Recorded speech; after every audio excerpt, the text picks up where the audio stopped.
He's over Oh, there. yeah. Over there in the media corner. The meteor corner? Meteor corner. That's All right. right, now let's go see if Facebook is grabbing this thing so we can share it. It Phase. is. And I got the fingers pointing at you. Okay, yeah. We're gonna figure out what the delay is on this eventually. Okay. Chuck, share.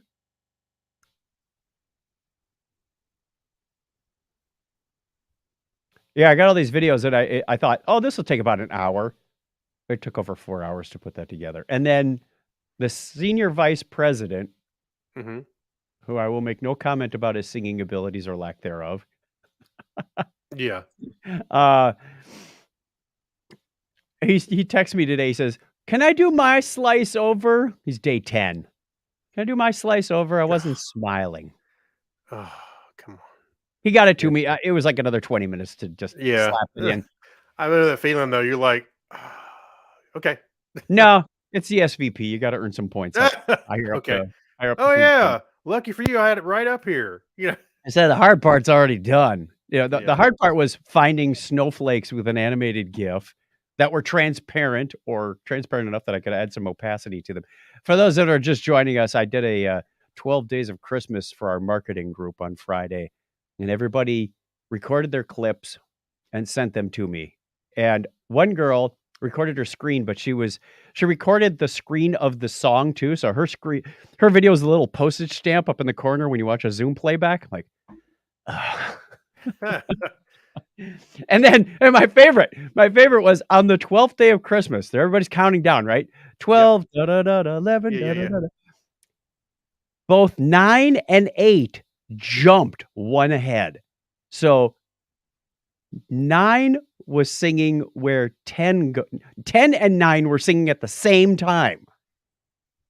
And then 8 came in. And then there was this gap for 7. So I needed to take like 2 and shift them. Uh-huh. Not easy when you're dealing with video to try and make that look transparent. Fortunately, the number 8 singer was just bobbing back and forth in time to the song. So I just found where he was like nodding his head to the right. And I copied that. Oh, yeah. Why not? The girl who was singing 9 wasn't moving much at all. So I just like copy paste. You got to be looking really close if you want to see either of those two foo bars. It was like, hey, if you can't count during the song, I was literally tapping on my fingers when they were doing that because I had to come in at 5. Fortunately, 7 is a cheat because you can hear that double syllable for da da da da da da da da da da 5. Okay, so That's pretty good. I know. Yeah. it was like, what up? But that's what took so long. It took over 4 hours to edit this thing together. It's like, I'll just layer in the tracks because everybody was listening and watching the same video. So we all had the time right. But you can't do something like that on Zoom because latency. It makes Yes. everything horrible. So you have to record your own. Then they all sent their own to me. And then I put them together on this like Brady Bunch tile board. It was a fun project. Got to I added some reverb to everybody because, as Victor Cahiao, good friend podcaster, taught us, music sounds better when it's got some reverb on it. So everybody Yes. got some echo in there. It sounded so much better.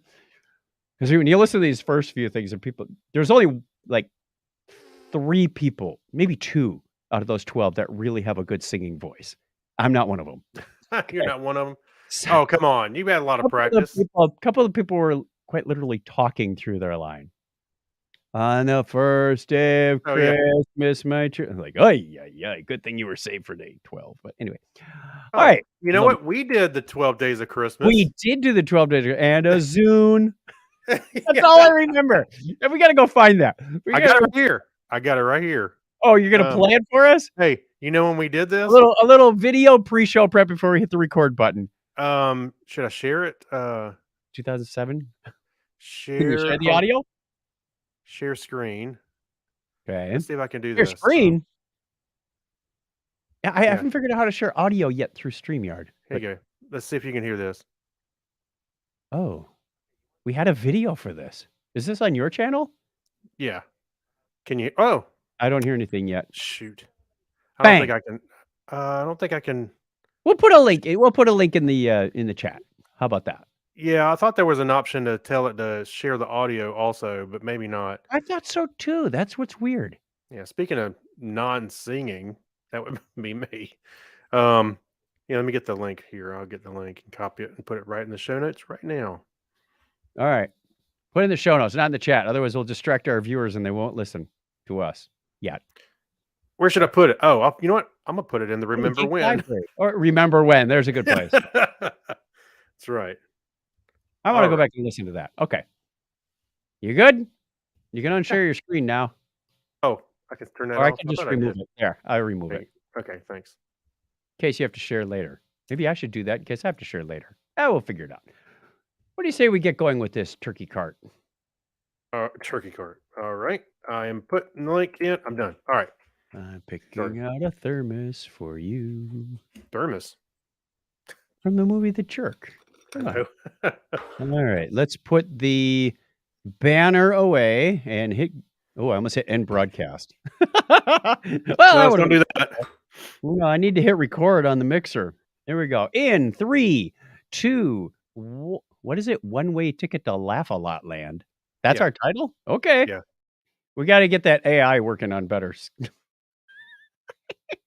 Actually, you know what's funny? That's where it came from. That I was playing around with that chat GPT. Yeah. It was where the AI thing that talks. You ask it questions and stuff. Did And you my boss ask for to get that? Well, my boss asked it to write a nice thank you note. He was just playing around with it, so he could just print it off and give it to people, the thank you note. And it said something about the gift you gave me sent me to Laugh-A-Lot Land. And I was like, I told him, I'm stealing that part. Or 2 tickets. I've got 2 tickets to Laugh-A-Lot Land. All right, shall we? Yeah, let's do it. 3, 2, 1. Technorama episode 695, a one-way ticket to Laugh-A-Lot Land.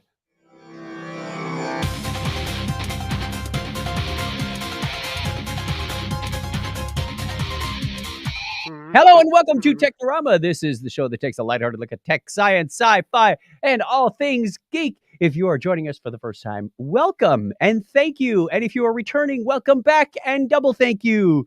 I triple dog thank you. I'm Chuck Tomasi from sunny Phoenix, Arizona, where it is dark 30.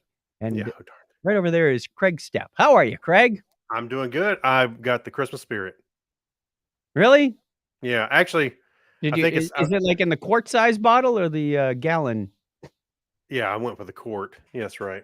The 750 mils. That's right. No, yeah, actually, I feel Kim and I just watched that movie. It's a go-to movie for us for Christmas. The Christmas with the Cranks. You ever seen that? I don't think I have. Oh, you haven't seen that? Nope. With Tim Allen. Anyway, they're skipping Christmas because their daughter leaves the house and they're going to go on a cruise. Well, I feel like we're kind of doing the same thing a little bit because we're actually going out of the country for this one. But it has. Have you ever not been at home for Christmas before? This is probably this is the first time. This is so interesting. Yeah, it's our first time. Yeah. Uh-oh, you forgot a link to our question of the week. Oh, well, I'll go do that real quick. So anyway, yeah, it's a little weird not being around, but you know what? That's okay for a special occasion. Fun. It's kind of fun. We did that 23 years ago, 2019, with Julie and Will. We went on this 3-day cruise, and Christmas Day we were down in Mexico doing a winery tour. By 9 a.m., we were lit. It's like, I want every Christmas morning this way. Oh, Merry Christmas. It was like pizza and wine and more wine. Here, try this liqueur and more wine. Like, yeah. I like this Christmas. That's right. That's right. All right, let me see if we can find this real quick. We had our question of the week. Well, we play our special song. Letters. Oh, we get letters. We get your letters every day. Mailman, mailman, mail today. Reach right in and pull one out. Oh, boy. Those letters. I love those letters. Ready for it. Let's find out what you got to say. Oh, boy. Mailman, mail today. Our question of the week for you last week it's been a while. A few weeks ago That's right. was describe your favorite movie, TV, or book in exactly 6 words. Let's see how we do at guessing Oh. some of these. I'm gonna tell you, I probably should have cheated and looked some of these up, but I did not. So we'll see what I do. Gary Lindros says the beginning of a beautiful friendship. That's Casablanca. Okay. John Kretzer says I'm a doctor, not a bricklayer. Yeah, let's see. All comments. Oh my gosh, this stupid Facebook. All right. So which one did you say? I did Gary and John. Jerry and John. Okay. Mike Robinson says railway worker, new sheriff in town. Are yours in a different order than mine? Yeah, I had to do all comments. That was Blazing Saddles. Railway worker, new sheriff. Yep, that's Blazing Saddles. Let's see. Lone Guy's Night the new sheriff. He's a. I'm sorry, I'm not going to. Lone Guy's Night says, "Do not mention his large nose." Ooh, I'm guessing that's Cyrano. Or what was the name of the Steve Martin version? Roxanne. Roxanne. Yes, thank you. Yeah. All right. So John Kratzer says, "I'm a doctor, not a bricklayer." Star Trek. I don't know which Star Trek, but yes. John Noble. Bricklayer is Devil in the Dark. John Noble only has 4 words. Don't forget your towel. Even I know what that one is. Adam says not 6 words. Yeah, not 6 words. You got called out on that one. That's right. What do you got? Let's see. Oh, Kyle Nishioka visited alternate universe. Only got superpowers. Oh. Visited alternate universe. Only got superpowers. It's a Marvel movie, I think. I'm just. Oh my gosh! I think maybe I should have read one I knew. And I'm feeling foolish for not guessing that one too. Good clue. Good clue. Okay. Did you do Mike Robinson's Little People? No, I didn't do all those. Little people acquire treasure past future. Oh, that was the Time Bandits. Okay, you win. I didn't see that one. Jack Mangan says, never made it to Tashi Station. Gee, I wonder what that one would be. Star Trek, the motion picture. No. That was Robot Chicken. Yeah. Wait. I can't read. I was going to read Steve London's, but I can't. Do the translation. All them go ramp. Oh, it's Serenity or yeah. Or Firefly, one of the two. Yeah, Firefly, Serenity, yeah. Okay. Mike Robinson has a few of them in here. Beer run, car semi-timed event. Cannonball Run. Yep. Oh yeah, of course. That is I'm surprised I didn't see that one. That's a good one. On mine, I shared Brian Parker. He says, "We will always have Paris." He says, "Okay, I know it's only 5 words, but sue me. We will always have Paris. We will Michelle always says, "Oh, we'll always have Paris." That's it was on an episode of Star Trek. That was the name of the episode of TNG. But "We Will Always Have Paris" is it's actually from a movie. Oh, I know. Casablanca. Was that Casablanca? We have 2 I think it is. Yes, that's where that came from. You're right. I think you're right. Yep. I knew it was a reference from something before Star Trek. It's just Star Trek was referencing it. Michelle says, "Hotties time travel for better grades." What's that? Hotties time travel for better grades. Come on, Craig. Hotties time travel for better grades. Excellent, dudes. Oh, of course. Oh, God. Of course. Of course. Oh, by the way, Mike Robinson says, "Smokey and the Bandit." That's what it was. Yeah, that's what I said. Oh, is that what you said? Oh, yes, you are. I don't know if your audio is not working or you're not paying attention. Huh? Who am I talking to? Podcast. Is that what we've been doing? Right. For the last 800 years. Kyle's got another one here. Beer can and babysitter saves galaxy. Ooh. Oh, I should know that. Yeah, Chuck, you said Cannonball Run. That's what I was getting at. I'm not I'm not the crazy one. You say Cannonball Run, not Smokey and the Bandit. Oh, you're right. You're right. Okay. Oh, thank you. Oh Woo! my gosh. Put that on the Thank calendar. you. Craig was right. What? I'm right more than people like to admit. I don't even remember what Cannonball Run was about. That was one where they were trying to go across the country. Oh, that's You know, right. yeah, not No necessarily semis and beer haul involved. beer. Yeah, it was Smokey and the Bandit. Adventurous rabbits, elevated holes, strange victory. Mike Robinson and Clinton Albert got my back. Thanks, man. Yeah. Okay.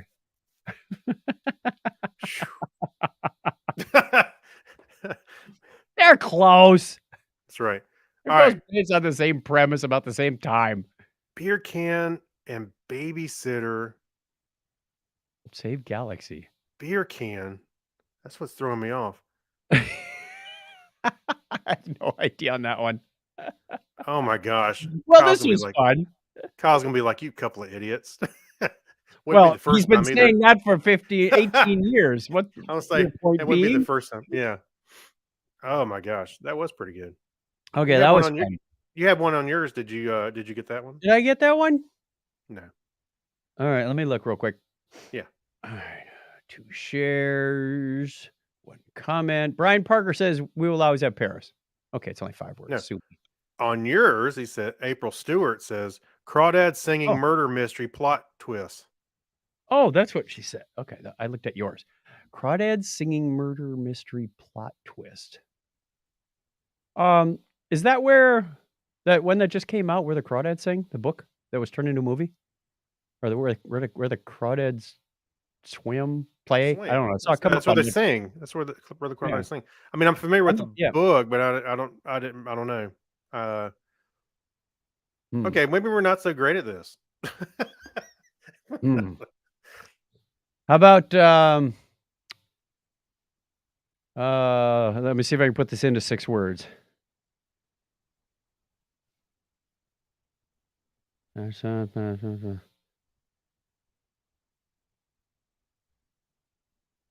Don't eat the soup, it's people. Oh my god. Fried green tomatoes. Yeah. That's it. Oh boy. All right. Take me around the block. Take you around the block. Okay, drive me around the block. How's that? Okay. Driving Miss Daisy. Oh, I see. They went more around the block. All right. How about just one word? Wilson. How about let's get out of here? That's 5 words. All right. Let's move along. Get on with the show. No kidding. All right, that was fun. We'll do something similar towards the end of the show. Another letter from a listener.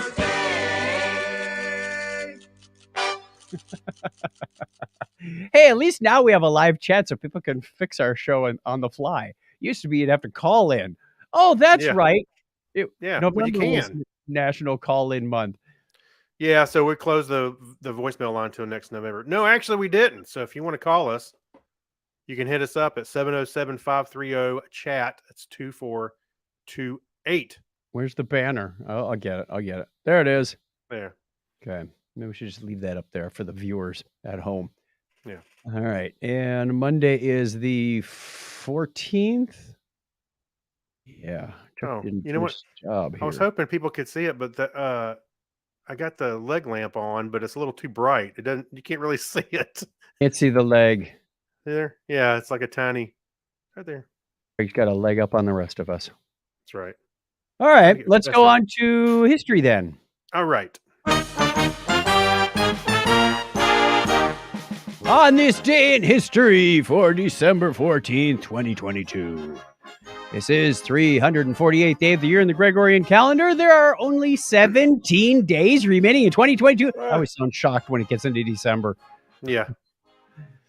It was on this date in 1782 that the Montgolfier brothers first test flew an unmanned hot air balloon in France. It floated nearly 2.5 kilometers. That's about 1.6 miles. All right. And also on December 14th, 1900, Max Planck Yeah, Planck. Presented a theoretical Dirigible. yeah, derivation of his black body radiation law in quantum theory at the Psychic Society in Berlin. I think that's physic. Derivation, huh? I think that's physics Oh, what'd I society. say? Psychic. Oh, Max Planck was not into psychics, as far as I know. the thing was they had to figure out what he was thinking, not necessarily him telling. So. I'm detecting a black body radiation. Woo! That's right. Quantum theory, you're high. Okay. The Commercial Pacific Cable Company laid the first Pacific Telegraph cable from San Francisco to Honolulu on this date in 1902. Wow. And it was also on the date in 1903 that the Wright brothers made their first attempt to fly with the Wright Flyer at Kitty Hawk, North Carolina, which is not really in my backyard. I've actually been there. It's cool. I like this. Their first attempt to fly, meaning unsuccessful, but they kept at it. Yeah. Yeah. On December 14th, 1918, the 1918 United Kingdom general election occurred, the first where women were permitted to vote. Good for them. And it was also on this date in 1940 that plutonium, specifically Pu-238, Doc Brown, I'm sorry, was first isolated in Berkeley, California. No, Marvin the Martian had that. The Pu-238 explosive space modulator. Yes. Yeah. It was on the same date in 1948 that Thomas T. Goldsmith Jr. and Ethel Ray Mann, these people have to have three-part names, they were granted a patent for the cathode ray tube amusement device. Earliest known interactive electronic game. And look where they're at today. You know what's kind of funny is after what, 70, 80 years, or I mean, not quite 80, all those are gone. Or a lot of them are gone, the cathode ray tubes. And on December 14th, 1962, NASA Mariner 2 became the first spacecraft to fly to Venus. Didn't last also long. On that date in 1972, 50 years ago today, Eugene Cernan was the last person to walk on the moon. Interestingly enough, Artemis splashed down today. Did you watch that? I watched the replay. Yeah, it was pretty cool. Oh, okay, I watched it live. Well, anyway, after he and Harrison Schmitt had completed the third and final extravehicular activity, or EVA, of the Apollo 17 mission. It's because that thing ran out of gas. They didn't have any to replenish. So, yeah, that's right. Little jalopy. Also on December 14th, 1994, construction began on the Three Gorges Dam on the Yangtze River. I started to say Three Stooges Dam. How gorgeous was it? It was so gorgeous. And they had three of them. It was also on this date in 2017 that the Walt Disney Company announced that it would acquire 21st Century Fox, including the 20th Century Fox movie studio, for $52.4 billion. Happy birthday goes on this date, too. Danish astronomer and chemist Tycho Brahe, born on this date in 1546. And also born on December 14th, 1794, American businessman and politician, Eurytus Corning. Eurytus? Yeah. Damn near killed us. Yeah. Edward Laurie Tatum, the American geneticist and academic Nobel Prize laureate, was born 113 years ago today. A German-American physicist and engineer, Hans von Ohan, was born 111 years ago today. Nikolai Bosov, the Russian physicist and academic. He was also Nobel Prize laureate. He was born exactly 100 years ago today. 100. Now you're really mixing up the character voices. I know. Please do continue. You did sound like the count there for a minute. David R. Harris, English geographer, anthropologist, and archaeologist, was born on the same date in 1930. He really couldn't pick a major, could he? No, he was like, "What? I want to do this." Yeah. Canadian physicist and astronaut Steve McLean. Oh, not related to John McLean. He's 68 today. It's his brother. And American mathematician and academic Jill Pfeiffer was born on this date in 1955. Listener birthdays this week go out to Michael Spence from Brother Osric Scriptorium. He's on the 14th. December 17th is our own Jorg Schrauen. Yay! You can hear the people in the background cheering. Yeah. And Phil Burchill on the 20th. The 9-year-old I started listening to Technorama will turn 21 this year in 2017. Do the math. Now 26. Time flies when you're podcasting. That's the way it was on this day in history for December 14th, 2022. Let's let that music play out. We ended on time. That's what we're celebrating.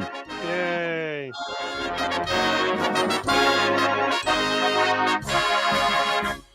And if you want to be on the birthday calendar, you can get yourself over to chuckchat.com/birthday. We'll give you a shout out at the appropriate time of year. If it's your birthday this week and you are not on the calendar, well, that's sad. But it's not sad that you're having a birthday. It's sad that we don't get to give you a shout out because we don't know when your birthday is. Happy birthday to you anyway.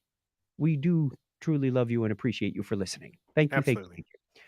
And on with the news. What do we have first? Oh, here. This is sad news. Do we have any sad news, anyone? I don't think we do. I think we just have bad news, good news. Sad news, everyone. Yeah, bad news, nobody. Okay, well, he sounds sad. Apparently Technorama got kicked off Twitter for being too young. Yeah. Craig and I got the notice this morning. It said, it looks like you're not 13 years old yet. Which is complete bumkiss because we started this podcast in 2005. Oh, okay. So I think I figured out what happened. You said when we joined and probably put it at 2009 rather than when we. No. So when today, I thought, I'm gonna make a little header for our Technorama account, and so I logged in the Technorama Twitter account, and I was like, oh, birthday. You know what? I'm going to update the birthday because I thought it'd be funny and put the date we started podcasting, which was around. When you get us kicked off. Well, it was around May 5th. It was around May 5th. May 1st. Something like that. And May 1st, 2005. I was trying to choose 2005. Well, that's what I thought I said. And the next thing I know, as soon as I hit save, it locked us out. And it said you had to be 13. I went, did I accidentally pick 2009? I guess I did. And then I tried to log into the form. Yeah, because there's a button that says, if you think this is invalid, click here. And nothing happened. Just so I get the circly thing just sitting there. So I don't know. I don't know how many followers we had, but sorry. Follow us on LinkedIn. I'll play with LinkedIn. Facebook. I don't know that we've been doing anything with Twitter anyway. And frankly, I don't know. I post our podcast over there all the time. But, and see, the thing was, we use StreamYard to stream. So I thought, you know what? There's a Twitter option on there. That's why it came up tonight and said your Twitter account is no longer connected. Okay. So I removed it because after what all happened, but I went and added it. I was going to have it. I don't know. I just thought I'd add it on the stream, but I guess not. Well, I guess Elon took us off. Yeah. You changed the Technorama account to Elon Musk. Now I've got to wait till next May for the account to open back up. It's probably going to be gone by then because I think it said it's locked out and will be deleted. Well, if I've got till 6 months, I don't think it'll last that long. No, I'm gonna try and get at it, but that's. Let's try and find out what it said. There's no path for me to. I'll tweet him directly. Your @Technorama account has been locked. In order to create a Twitter account, you must be at least 13 years old. Twitter has determined that you don't meet these age requirements. I'm like, dang, podcast is old enough to vote. So your account has been locked and will be removed from Twitter. Hey, now that I think about it, we're recording this on the 11th. I think it's either this week or next week is my 18th podcasting anniversary.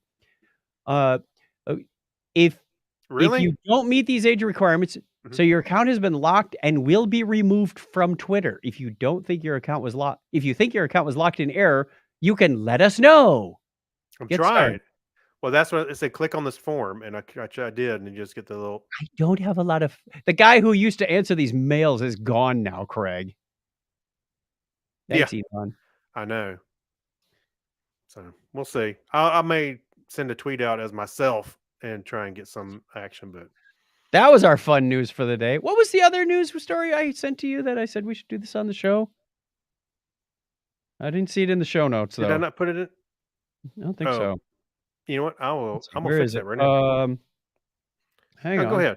I'm looking for the link in our chat.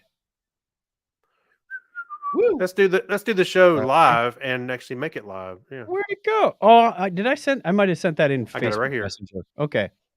All right. So, our next story is it's probably time to take your photos off the internet. Why?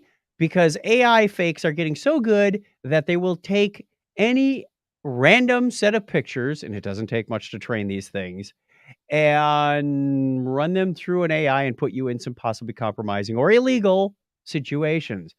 They took a picture they took like 5 or 6 pictures of this guy they titled John, and they had one where he was standing there with a naked girl, Yeah. one where he apparently, yeah, I'm not even gonna try and describe Well, some of these other. all these were to prove a point that you could actually, um, falsify some data photos, Right. and people would go, "Oh, well, you were, drinking heavily at that party. It looked like, There's or whatever." pictures of you on yeah, on the Facebook or whatever. Um, eh, I have to think that this would be a novelty for a few people and maybe some malicious people as well. You know, if somebody was out to get Well, you, the higher I'll you tell are on you. the flagpole, the higher your butt sticks out. So, it's That's likely that another AI filter. yeah. But there's a article or there's a piece of the article partway down that says Mhm.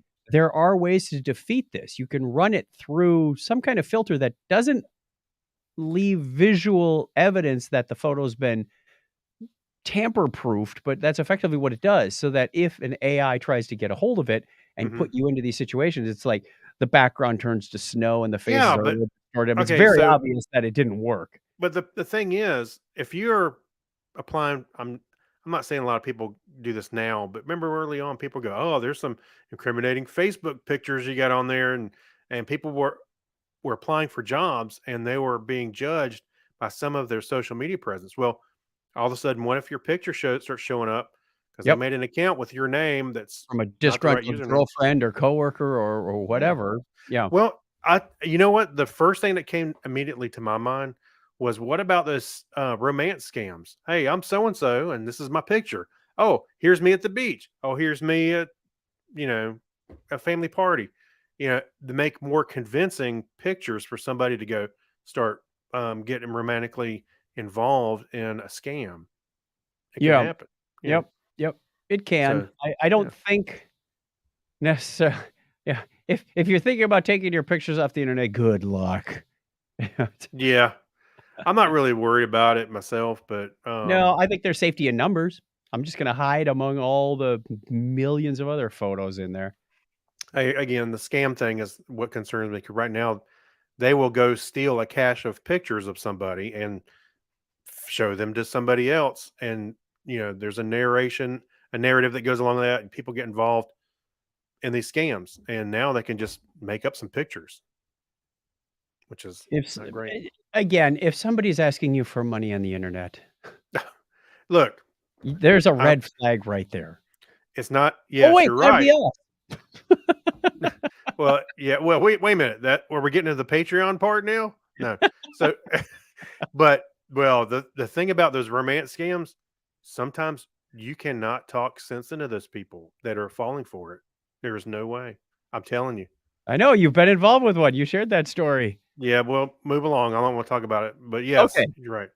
Okay. Yes, sir. Last one is a heartwarming story about science from BBC News where scientists cleared up this 13 I think she's 13 years old, 13-year-old girl's Yeah. leukemia by modifying her gene base pair sequences. I'm not gonna get into all the, details, but it was a Amazing. sad story about when she was, like, Hmm. a couple of years ago, she's turning 12. Her mom is crying at Christmas because she thinks, "This is the last Christmas we're gonna have with Alyssa," and then her birthday came up in January, and mom was, more or less a basket case. They tried the usual things like chemo, bone marrow transplant, nothing seemed to work, so they had this experimental base pair study, going on, and she was part of this trial. Now, in case you don't remember, your DNA is made up of those 4 letters A, C, G, and T for Hmm. adenine, cytosine, guanine, and thymine, and those put together make up the little ladder, the double helix for your DNA, and by swapping some of these out and giving it to her as a medication, There's like this 6-step process of how this works in here that I'm not going to try and read, but it has to do with the T cells being modified. Yes. Not to be confused with Neutrogena T gel, which, good for your hair, but not. Anyway. Yeah. Then it actually worked, and she is up and about and going to school, and it's a wonderful success story. So hopefully, this leads to more therapies. Now, it's not everyone who's going to get this. It's if the other treatments aren't working, and it is still experimental and it is still in trials. But this is a sign that, hey, maybe we can start to beat cancer in the future. Well, there's possibilities are coming up, so I think that's fantastic. It's a Little great late for story. me, but that's okay. I took the surgical approach. Well, you had options and you were able to get through it. Yes, I did. I had radiation or surgery Mm-hmm. or nothing. That's always an option too. Yeah. Doing nothing is an option. All right. Quick shout out to the chat room. We have John Miller Jr., we have Brad Miller, Mike Robinson, Clinton Alvord. Ooh, we got a lot of people out here watching. Donna's watching. She's in the other room listening too. She can just come in here. You pretty much she used to do that. She used to be our camera person. Oh, we're down to 4. We lost one. Ah, there you go. You can join us live if you want to hang out with us on Sunday nights at 9:30, or if you want to watch the sports ball, that's fine too. You can watch us later or listen to us on a podcast. Just search You for can watch Technorama. us on a replay. Yep. Just search for Technorama Podcast anywhere you find your podcast and or videos. YouTube, Spotify, you get the idea. We're out there. But we like hanging out with you on Sunday nights. It's a whole lot of fun. We get kind of a snarky crowd going on sometimes, telling Chuck that it's not Cannonball Run. Yeah. Let's move along, shall we? To the right. Remember When. All right. We have a couple of things. Atari is reviving a game from 40 years ago. Now, this is from Engadget, so we give credit where credit's due. The name of the game is called Aka-R. And for some reason, I vaguely recall this. Maybe we did a story on it before. I think that's what people say when they can't beat the game. Aka-R! That's what I run into at the coffee table with my shin. Yeah. That's right. Well, the idea of the game was a little too complex for the players, the old 2600 or whatever they had back in 1982. And the cabinet style had a trackball, but it was just a little too complex and people got frustrated with it. They said, games have gotten more complex. What do you say we bring this thing back? So they are releasing it on PC, PS5 and PS4, Xbox Series XS, Nintendo Switch, and Atari VCS in early 2023. So there is a video of one of the only 3 known cabinet versions of Aka-R. This looks like a trippy game, although I see a joystick. They said trackball in the article. I'm not sure what happened. I know. I was wondering about that as well. There was a big challenge. If I read this article right, there was a challenge about the rights to the game and who has license to it and all this good stuff. But they got through that. There's even some mentions of some old familiar games that some of you may know or remember, like Tempest 2000 and Tempest 4000.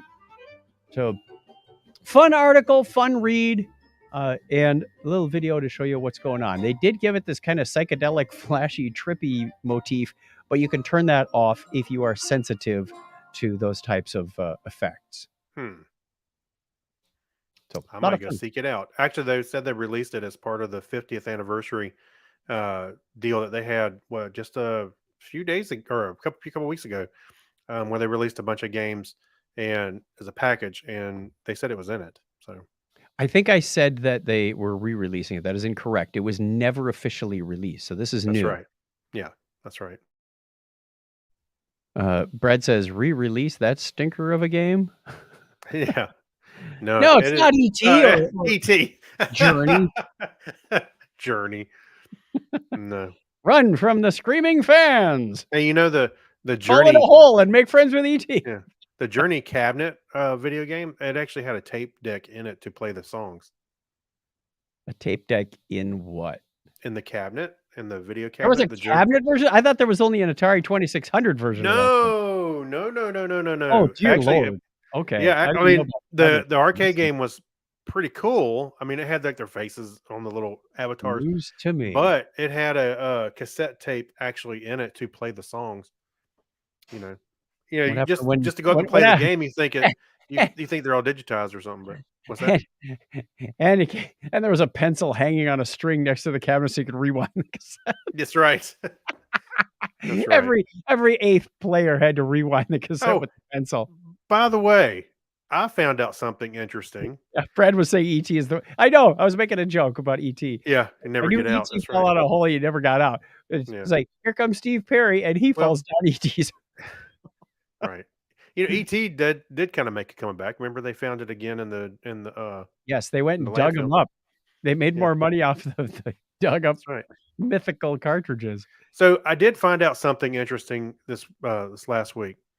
You know how when you would put a pencil in the cassette to rewind it, you always had to kind of Put it angle the at an pencil. angle, yes, You had to put it at an angle or and put some rewind it. tape on it. Do you know that in Japan it would fit perfectly? That's why Are their pencils because bigger? the pencils are a little bigger in Japan. That's interesting. I was like, I had no idea. I was watching this guy's review. It's of a new cassette tape, like almost Walkman Yeah. kind of size.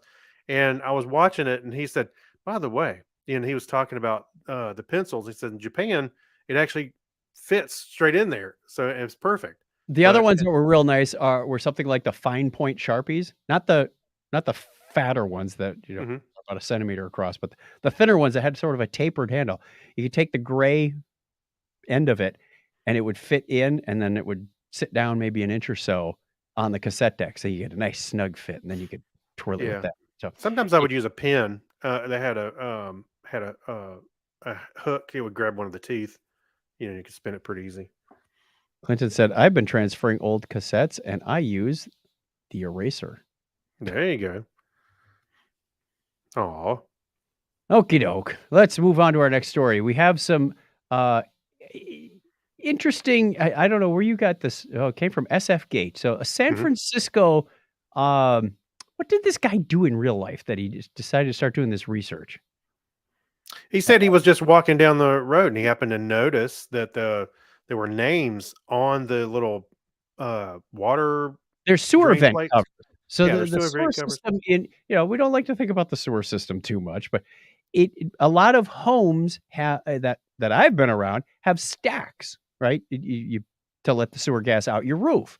Well, Mhm. in Oh San yeah. Francisco, the sewer gas escapes through vents on the sidewalk, and many of these vents have castings, like iron or bronze plates that are embedded into the sidewalk Mhm. with names on them, names of the plumbers or names of the contractors or names of the often I thought it was the casting company, but no, this one says like E.V. Lacey, plumber, which he said there are hundreds or thousands of these all over the city, and he's gone around, done a photo tour, and started mapping these out, and even started looking into the history. Like there was one where the plumber didn't get paid by the church because there was a court case around this guy. So Yeah. he's looking up this guy's name, going, Wow. these would have been lost to history, and they're starting to be lost to history because the maintenance of these little like metal plates in the Mhm. sidewalk are the responsibility, the upkeep of the property owner. So if you're living in this, Mm. townhouse like you used to see on,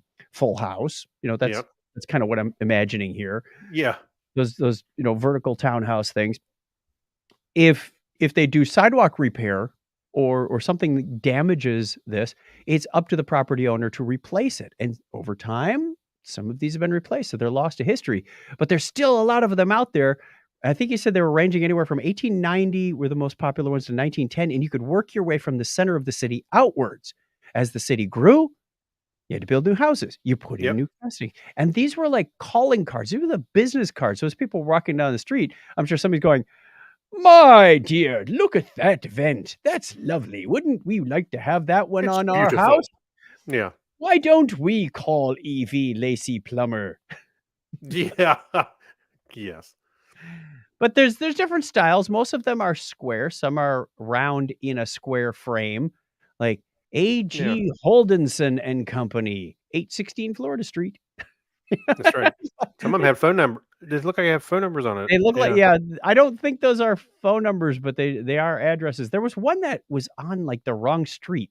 It said, "A pair of sewer grate covers on Bush Street, not Minna," even though it says Scott Company, 243 Minna Street. That must be where they were located when they Hmm. installed these on Bush Street. So, Yeah. if you are in San Francisco, and this seems to be very local to San Francisco, by the way, Hmm. is what the article said. It's like, not a lot of cities did it this way, but it's something Well, I unique know and that specific. I know it's a little different, but even in my neighborhood, the manhole covers have, the company and the in this neighborhood it has the date, the year that they were put in place, so you can kind of get an idea of when the neighborhood was built And or sections sidewalks will of it. often have that too. As I walk Yeah. around, you can say, "This sidewalk was laid in 2018. This one was laid in 1984." That kinda thing. I wanna put a couple pictures on here just to show the people that are watching the video. Share screen too, and see what we're talking about. So, they're not much to look at in some cases, but Yeah. United Iron Works, Oakland, California, Oh, Louis see, Merlo. look at that one. It looks like it has a phone number on the Yeah, I don't left-hand think side of it. 343-10356 is a phone number because they didn't have. Well, did they have phones in 1910? I guess they would have, but they wouldn't Well, have you been don't know when 7 this one digit. was made. They wouldn't have had 7-digit names. No, I mean, you don't know when 7-digit that name. one was placed in Right. service. Well, it wasn't when we had 7-digit phone numbers. So, cool stuff.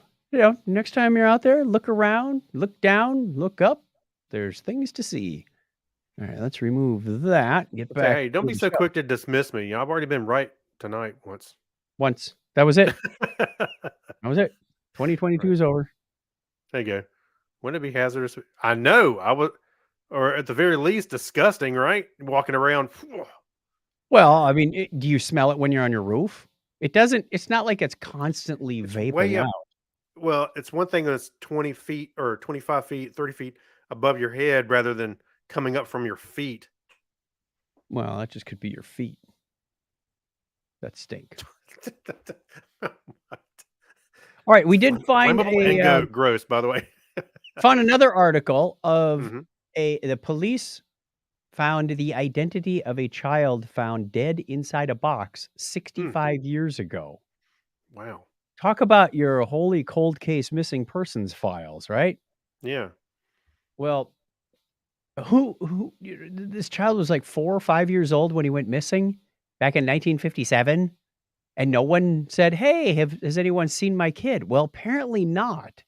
So this sat on the shelf for a very, very long time, and good old DNA testing Hmm. came up and found his relatives. His parents had long been deceased, but brothers, sisters, they checked the national DNA database and they got enough hits they could narrow it down and found out who he was. Now they still don't know. They know kind of how he died, but they don't think they'll ever be able to make an identification or convict anyone of the crime, who's Mhm. probably uh, also dead at this point. They did say that child was between 4 and 6 years of age. He died in 1957 and was extremely beat up and abused. So it That's was not a terrible. pleasant sight. Yeah. The name of the child, in case you're wondering, is Joseph Augustus Zarelli.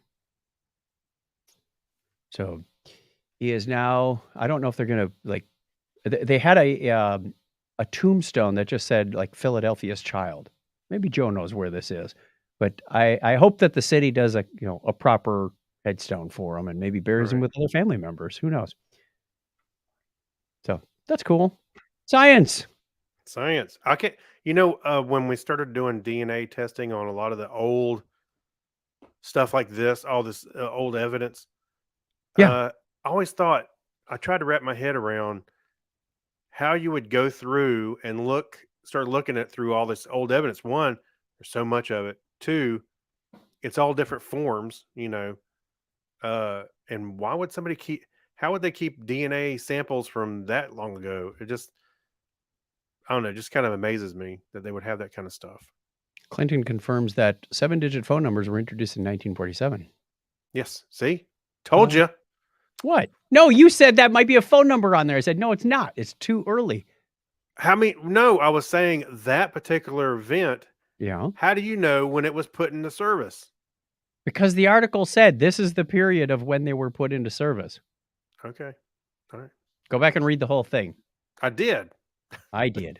I'm just saying. All right. We have different reading comprehension. Let's go on to the patrons, Maybe though. somebody time traveled. Bill and Ted. They messed with it. Bill and Ted. Always back to Bill and Ted. All right. Thank you to our patrons. We have a new patron this week. Thank you very much. I'm going to just start it off with a thank you to Brad Miller for joining as our newest patron. He went over to patreon.com/Technorama podcast and clicked that button that said, I think this podcast is worth something. I'm not sure what yet, but I'm going to decide that when I look at the options. Actually, he's an investigative reporter, and he's going to find out. He's checking us for scams because our Twitter account got locked. That's right. Other people that did the same were Alexis Duran, Amber Elstad, Amy Bowen, Abner Braverman. Thank you to Ben Vaughn, Brian Brown, Chris Martinez, Chris MC, Dan Demand Coyer, Dean Jensen, Denise Inglis, Gary Lindros, John Clifford, John Noble, Birthday Boy Yorga Schrauen, Crazy Joe Adventures, who's going to check on that missing boy case. That'll be Joe's next video. Yeah. Right. He's gone into a closed 7-Eleven, and now he's going to the unknown boy's grave. Thank you to Kyle Nishioka. I believe he was patron number 1. We should probably put these in order somehow. Yeah. Leon, Mark Kilfoyle, Mike Wills, Paul Mackey, Saturday Morning Media, Stephen Weshy, Steve Therian, Steve Cody, Steve London, and Tim Cook. Thank you very much to all of you who support this show. We are coming to the end of the year, and we are actually doing really good with the budget. We've even tweaked a few things to make it easier on Craig's pocketbook because he was paying the Auphonic payment out of his own pocket, and then I'd reimburse him at the end of the year. So we got that rolled into the monthly payment. Kim would go, remind me who this Fast Spring is again? Okay. So we got that squared away. We are being good stewards of your money that we greatly appreciate. Again, if you are interested in becoming a patron member of this, and Craig, it's because we came in a little on budget, a little, what do you, ahead of budget? What do you call it when under budget? Whatever. Under budget? Yeah. We may throw in another swag for 2023. See how What? We're gonna have a staff meeting to talk about that. I thought I texted you an idea or two. Oh, great. Here we go. Well, we'll see. We'll see. Yeah, Chuck always picks on me for when I text him and say, I got an idea. So now it's reversed. Yeah, that's a scary thing to do. Yeah, I got an idea. Anytime either one of us say that, it usually involves time or money or both. That's right. So the band has left. We're gonna we got to wrap this up because we got. You're right. By the way, if you want to see 15 years ago, Chuck and I did the 12 Days of Tech Christmas. Remember, it's a little dated, so some of the tech and stuff we're talking about. Oh boy. Yeah, it kind of shows its age, but a link to that is under the Remember When for the 12 Days of Tech Christmas. I want to play that when we're done with this. All right. Okay, we have the Pass Me the Remote. What have we been watching or reading or listening to? First up on my list from yesterday is Guillermo del Toro's Pinocchio, which came out this year. What a masterpiece. Really? Okay. It's not a simple retelling of the story. It's like you get some good behind the scenes stuff. This is, I swear it was CG at first, but then I watched the making of. It's all stop action. Oh, wow. Okay. 15 years to make this movie.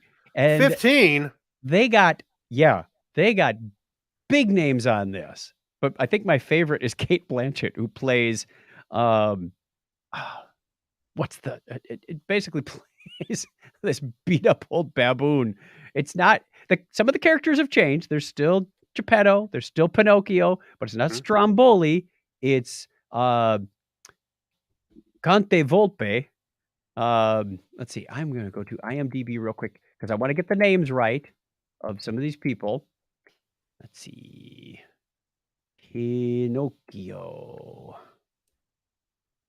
Guillermo del Toro's Pinocchio. Ewan McGregor. David Bradley, who you probably know better as Filch from Harry Potter. He plays Geppetto. Mhm. Let's see who else is in here that you would recognize. Ron Perlman as Podesta, who's sort of Yep. the city councilman.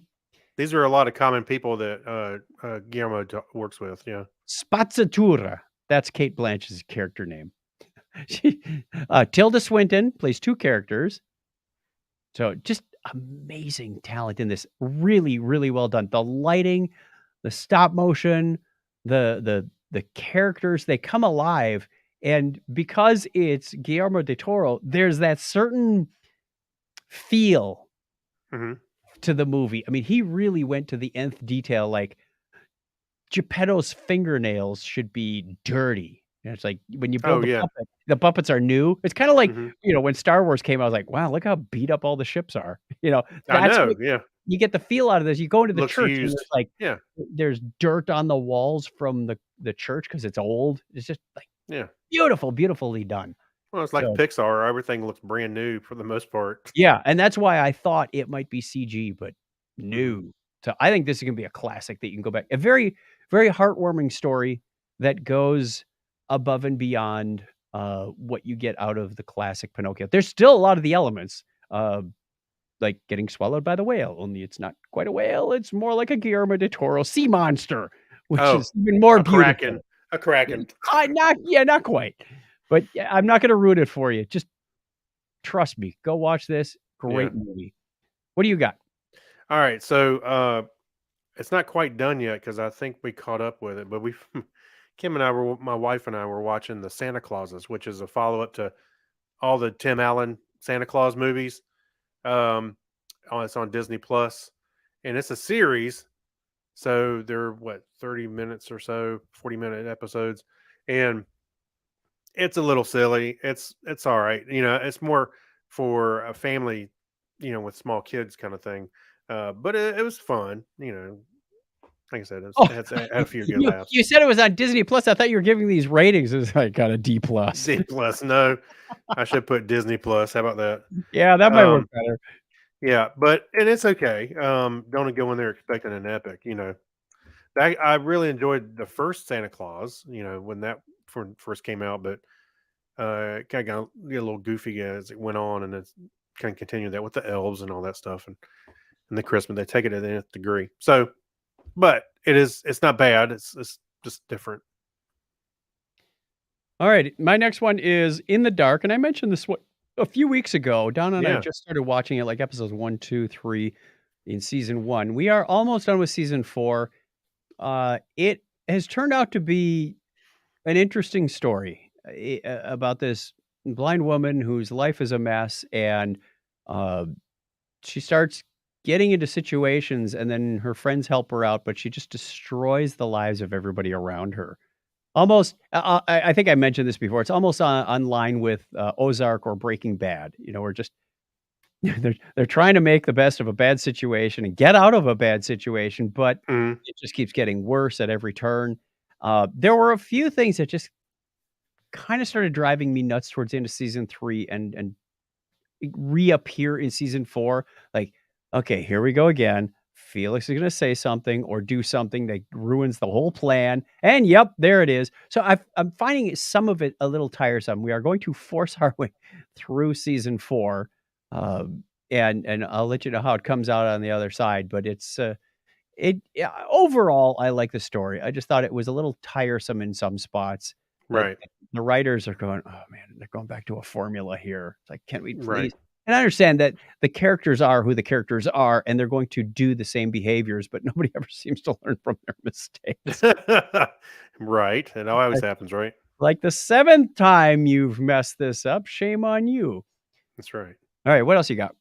I can't remember if we talked about this, but Planes, Trains, and Automobiles, not necessarily the original movie. But I mean, we've seen that a million times. We watch it every year at Thanksgiving. Yep. However, this is the I bought the 4K Blu-ray release, discs. The reason I bought it was because out of John Hughes's archives, they found almost like an hour and a half of deleted scenes. So really, Wow. this movie could have been 3 hours long, but he had to cut it down a few times.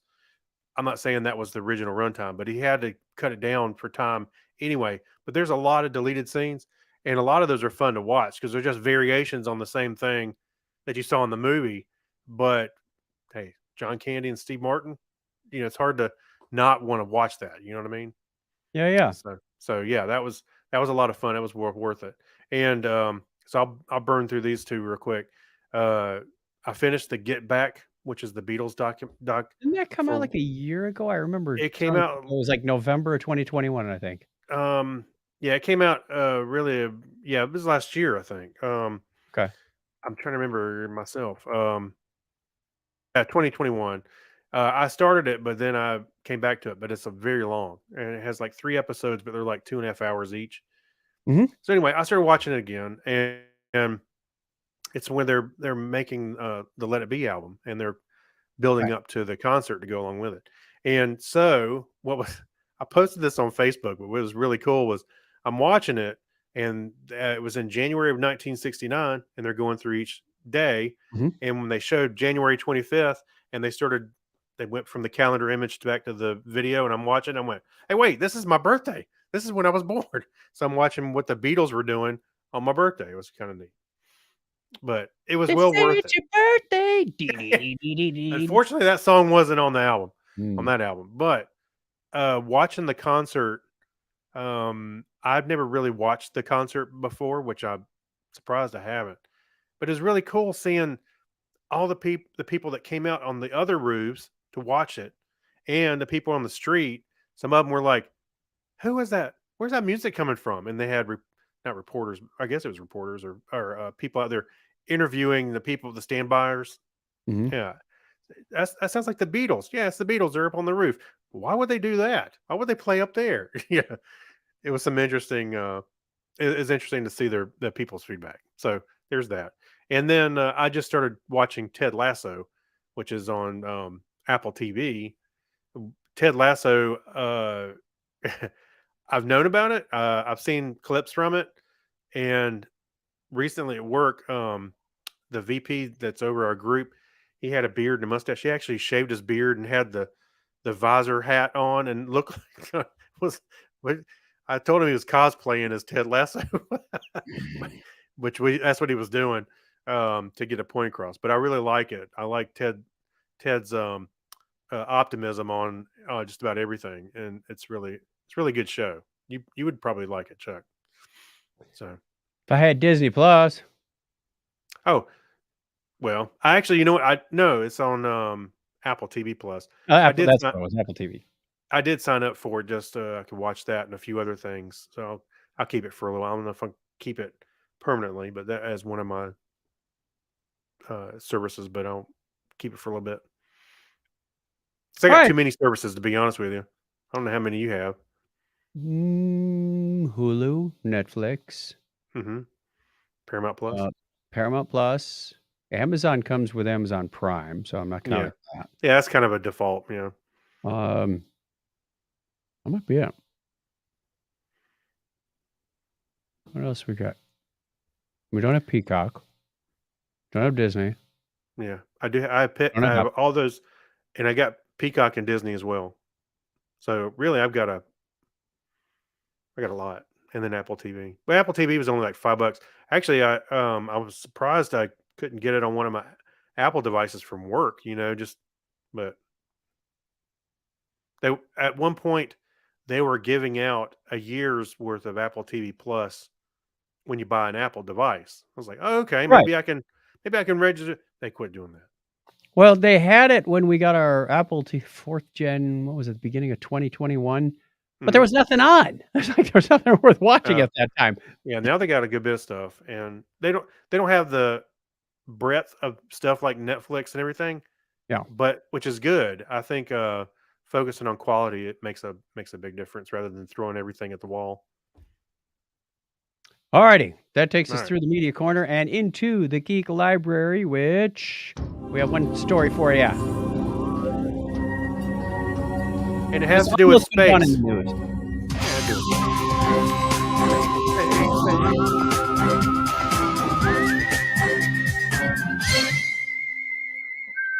probably could have gone in the news section, but we just want to let you know that the James Webb Space Telescope, JWST, has theoretically, it sounds like they sort of say in the headline, it's broken the record for the most distant galaxy ever confirmed. But you read on and it says, well, it's in a range that really hasn't been seen before. So, by us. well, they say that astronomers measure the distance of cosmic objects by using a metric called redshift. Because of the expansion of the universe, the more distant an object from the Earth, the faster it moves away from us. Similar to the Doppler effect when you hear the siren go by. Wee, wee, wee, wee, wee, right? Yeah. Okay. By comparing how red a galaxy appears to calculations of its actual color, astronomers can determine how distant a galaxy actually is. The early observations of galaxies by JWST, or excuse me, in those early observations, astronomers could only make an approximation of each galaxy's redshift because they did not have detailed data on the spectra of the light coming from those galaxies. Those observations provide hints of galaxies with redshifts of 12 and above, meaning they seem to be more than, now this is the hard part to fathom, seem to be more than 30 million light years away. That's not that far when the universe is like 14 billion light years across. I think that might be a typo in there somewhere. And it would have formed within 400 million years of the Big Bang. But many scientists viewed those findings with skepticism because of the lack of precise confirmation. Quote from Emma Curtis Lake at the University of Hertfordshire in the UK, it was crucial to prove that these galaxies do indeed inhabit the early universe. It's very possible for closer galaxies to masquerade as very distant ones.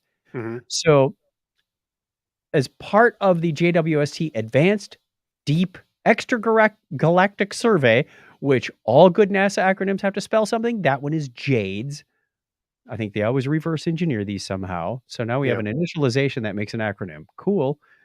Researchers have confirmed the redshifts of 4 extremely distant galaxies ranging from about 10.4 to 13.2. That means they formed between 325 million and 450 million years after the Big Bang. The previous record for the highest confirmed redshift was 11. So, 11 was the record. This one's 10.4 to 13.2. So it's quite likely, but not exact. So, well, and we don't have a tape measure that goes out that far. No. But we are working on one. That's right. The thing longer is getting there. We'll just reach out and touch it. These are by far the faintest infrared spectra ever taken, says Stefano Carniani of Scuola Normale Superiore in Italy. The observations took 28 hours over 3 days and covered 250 faint galaxies in total. Wow, that's a lot of observations. Another set is planned for 2023. So very cool stuff. JWST hard at work. Hanging out at L2. That'd be a good band name. L2? L2. There's L7, which was mentioned in Willy Bully. Let's not be L7. You know what that means? I know what it means. It means swear. Yep. Okay. I know because my dad says it all the time. Oh boy, that shows his age.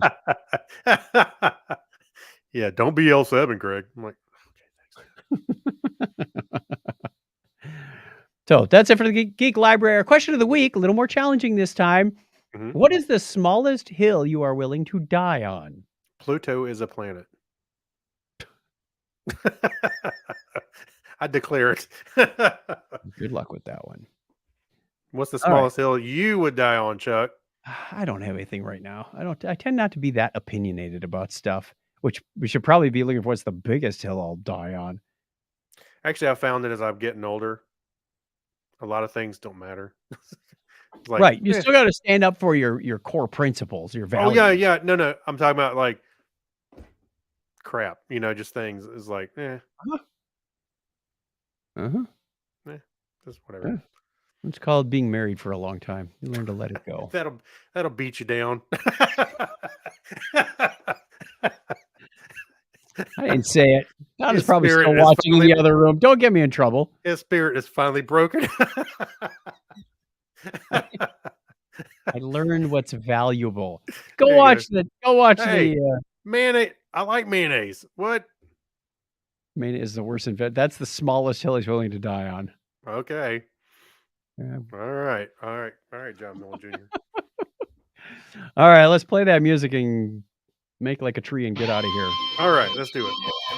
All right, if you want to get in touch with us, as Craig mentioned, and I'll put it on the screen again, you can get a hold of us on the listener line, 707-530-2428. Let us know what the smallest hill you're willing to die on is, or send us an email, technorama@chuckchat.com. Don't look for us on Twitter yet. Well, you can, but You can look. You ain't gonna find much. This account has been locked out. What else? You find us anywhere you look on the internet for Technorama Podcast, YouTube, podcasts, movies coming to a theater near you, something like that. Love to hear from you. And again, thank you to all our patrons who make this show possible, financially viable. We appreciate it greatly. If you want, you can go over to patreon.com/Technorama Podcast. Until next time, we're going to try and get one more in before the end of the year. Craig, give him a binary high five. all right, 101. Thank you for listening. Or should we apologize? You might have half of an or on that, and then Or you got to learn to shut up at the end when I'm hitting stop. all right. Oh, well, it is what it is. Yeah, All right, later. that takes care of the audio recording. We are going to sign off of Facebook and YouTube at this point. Thank you, everyone, for joining us. It's been a lot of fun. We're going to go record our Patreon show, which Brad will get to hear his very first one. Actually, I think when you join, you can go back and listen to any or all of them that you want. Right? You get access to all that stuff? I believe so. Yeah. Okay. I don't think you get like today on. I think you can listen to all of them. Right. Oh, he's got a back catalog of like 5 years now. Good luck with that. There's a good many of them on there. Mhm. Actually, you can Does the set. feed have a limit? Hmm? Does the feed have a limit on it, like 25? Or do you just say I everything? don't remember, but I was just thinking, some of the older ones maybe we can make public. You can actually set it when you release one. You can tell it to go public.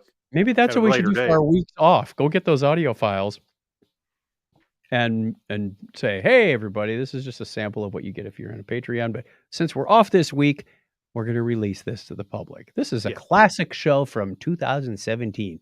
That's kind of what Jonathan Strickland does, only it's not Patreon related. He just repurposes old content. Yeah. He just did the Comcast story part 1 and part 2. And he goes, and you can guess what next week's going to be? Part 3. So Yeah. Fridays is this throwback day for. I was trying to. Some places is. It's kind of weird to go see where Patreon, my page. I wanted to see the posts that we've had. That's okay. Do your business stuff on your business time. Yeah. We're going to sign off now. Thanks, everybody, All for right. joining us. Take care.